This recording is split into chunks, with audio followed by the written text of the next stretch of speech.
Bonjour, aujourd'hui j'aimerais vous présenter les rôles de la presse dans les sociétés modernes, c'est-à-dire entre le XVIIe et le XIXe siècle. Mais tout d'abord, qu'est-ce que la presse? En fait, la presse c'est l'ensemble des moyens de diffusion de l'information. Et à cette époque-là, ça veut surtout dire les journaux.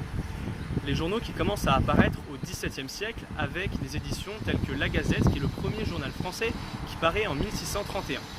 Bien, maintenant qu'on sait ce que c'est que la presse, abordons ses rôles entre le XVIIe et le XVIIIe siècle.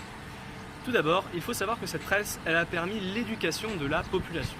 En effet, même si à l'époque tout le monde ne sait pas lire, elle a d'abord permis l'éducation d'une nouvelle élite, plus large, mais aussi des populations les moins aisées.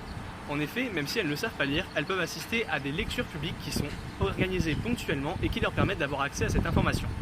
Permet donc l'apparition du débat, et ce débat qui entraîne par lui-même la formation d'une opinion publique. Et c'est donc grâce à la presse et à la formation de ces opinions publiques que les révolutions ont pu émaner en Europe durant cette période. En effet, c'est une période grandement révolutionnaire en Europe qui est portée justement par cette presse qui a permis la formation d'une opinion publique et de l'intérêt pour la politique de la part des peuples.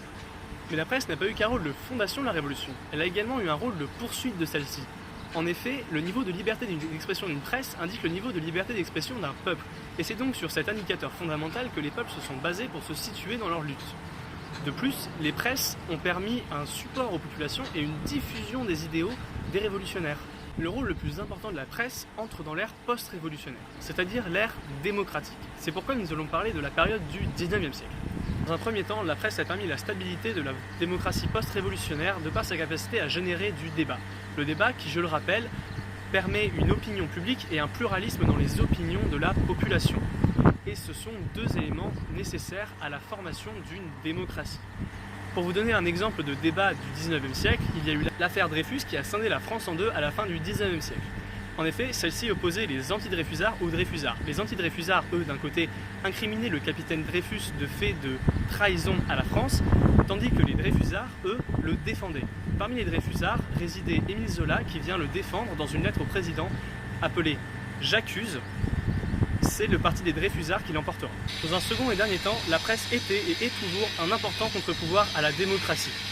En effet, sa capacité à dénoncer et à informer permet de maintenir une barrière à la tyrannie populaire ainsi qu'à la tyrannie du gouvernement. En effet, le gouvernement ne fait pas ce qu'il veut étant donné que le peuple en sera informé, et de plus, la présence de la presse permet de maintenir un pluralisme au niveau des médias et un pluralisme au niveau des opinions et ainsi limiter l'importance de l'opinion publique qui peut tourner à la tyrannie populaire.